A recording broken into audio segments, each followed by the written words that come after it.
Assalamualaikum warahmatullahi wabarakatuh. Selamat pagi. Hari ini kita akan belajar untuk tema 2, subtema 2, pembelajaran yang ketiga.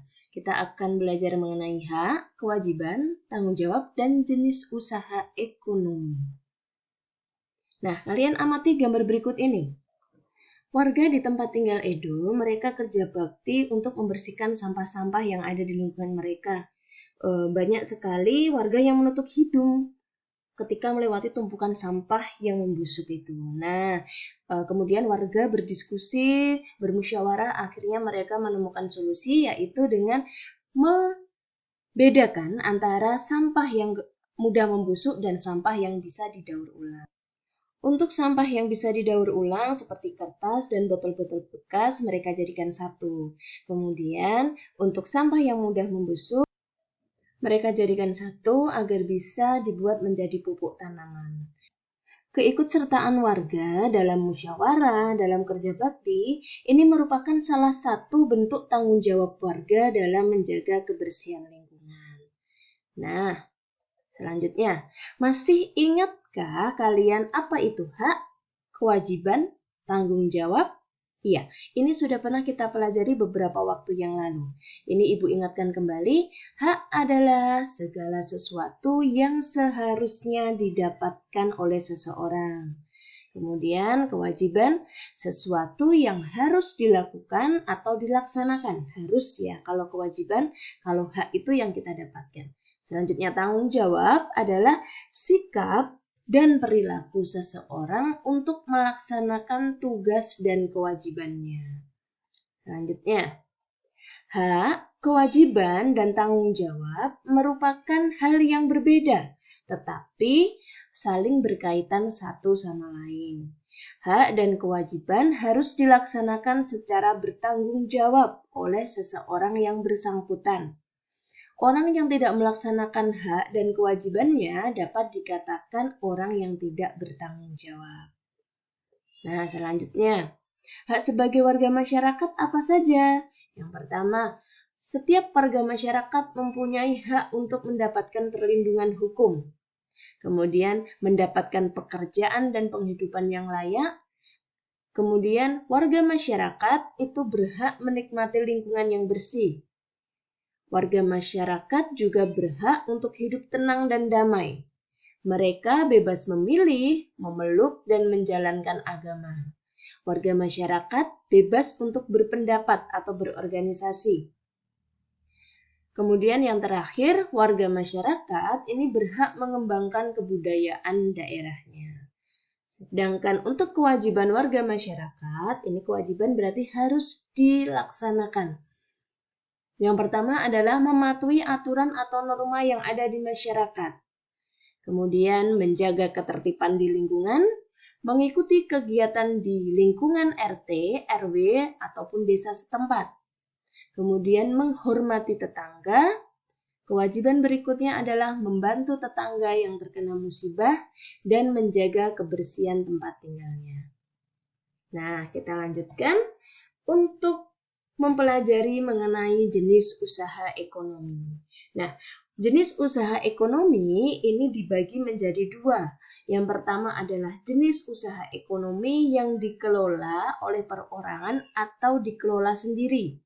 Yang kedua, jenis ekonomi yang dikelola oleh kelompok. Nah, yang satu sendiri, yang satu kelompok. Nah, penjelasannya apa? Untuk yang dikelola sendiri, ini usaha ekonomi memiliki modal terbatas dan biasanya ini dikelolanya secara sederhana. Sedangkan untuk jenis ekonomi yang dikelola kelompok, ini dikelola secara bersama. Baik modal, pengelolaan maupun keuntungannya ini dikelola bersama. Selanjutnya, nah ini kita akan bahas mulai dari jenis ekonomi perorangan terlebih dahulu atau yang dikelola sendiri. Contohnya apa?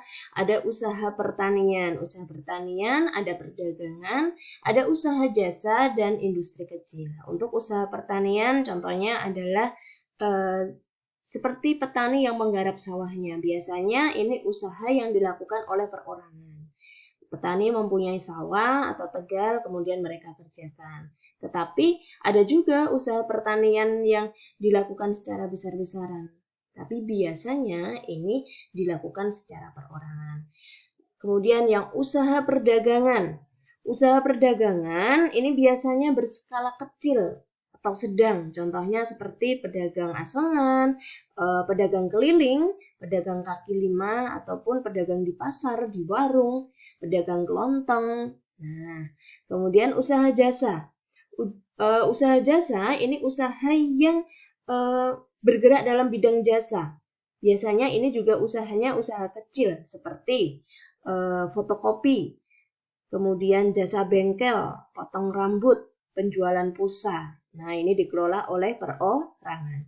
Kemudian industri kecil, ini biasanya industri rumahan seperti pembuatan kerajinan untuk souvenir, kemudian pembuatan keramik, anyaman atau mungkin mebel dan lain-lainnya.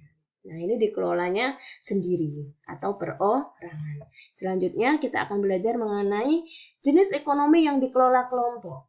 Nah, ada 5. Yang pertama adalah firma, yang kedua adalah persekutuan komanditer atau CV, kemudian perseroan terbatas atau disebut PT, kemudian ada badan usaha milik negara atau BUMN singkatannya, kemudian yang terakhir adalah koperasi. Kita akan bahas satu-satu dimulai dari firma terlebih dahulu. Jadi firma adalah perusahaan yang didirikan paling sedikit oleh 2 orang. Setiap anggota untuk firma ini mempunyai hak untuk bertindak. Nah, firma ini biasanya bergerak dalam bidang layanan konsultasi, hukum, dan keuangan. Nah, kemudian untuk persekutuan komanditer atau CV, ini usaha yang memiliki 2 macam anggota. Ada anggota aktif, ada anggota pasif. Anggota aktif adalah anggota yang selain menjadi investor, kita lanjutkan. Jadi anggota aktif adalah anggota yang selain menjadi investor atau penanam modal, dia juga menjadi pengelola CV. Nah, sedangkan anggota pasif, dia hanya menjadi investor saja atau hanya penanam modal saja, hanya yang memberi modal. Nah, itu anggota pasif. Selanjutnya, perseroan terbatas atau PT. Perusahaan yang modalnya berupa kumpulan saham. Nah, apa itu saham? Saham adalah bukti kepemilikan perusahaan atau penyetoran modal. Jadi, untuk PT ini tidak hanya satu atau mungkin ada banyak orang. Selama orang itu memiliki saham di PT tersebut, berarti orang itu menjadi bagian dari pemilik perseroan terbatas tersebut. Nah, pemilik saham ini berhak untuk mendapatkan laba dari perusahaan. Selanjutnya, kita akan belajar mengenai jenis ekonomi kelompok yang keempat, yaitu badan usaha milik negara. BUMN ini adalah perusahaan yang seluruh atau sebagian modalnya ini dari negara. Ini ada 2 jenis. Yang pertama ada perum dan perseroan terbatas. Perum itu apa? Perum itu perusahaan umum. Dan perseroan terbatas atau PT. Bentuknya ada 2 itu. Nah, biasanya bergerak di bidang usaha yang strategis atau vital. Kemudian untuk yang terakhir adalah koperasi. Koperasi ini merupakan jenis ekonomi yang dikelola kelompok juga. Merupakan usaha bersama yang berdasarkan asas kekeluargaan. Di dalam koperasi, semua anggota ini wajib membayar simpanan pokok dan simpanan wajib. Contohnya, ini mungkin sering kalian lihat di sekitar kalian ada ya, ada koperasi sekolah, ada koperasi unit desa, dan lain-lain. Kemudian, nah ini jenis-jenis koperasi. Ada koperasi konsumsi. Ini adalah jenis koperasi yang menyediakan berbagai barang konsumsi kebutuhan sehari-hari, seperti minyak, kemudian beras, gula, sabun, peralatan rumah tangga, elektronik, dan lain-lainnya. Kemudian ada koperasi simpan pinjam. Untuk koperasi simpan pinjam, ini maaf ya. Untuk koperasi simpan pinjam, ini adalah koperasi yang menyediakan layanan simpan pinjam kepada anggotanya. Sedangkan koperasi produksi adalah koperasi yang menyediakan layanan bahan baku produksi dan menyalurkan hasil produksi anggotanya.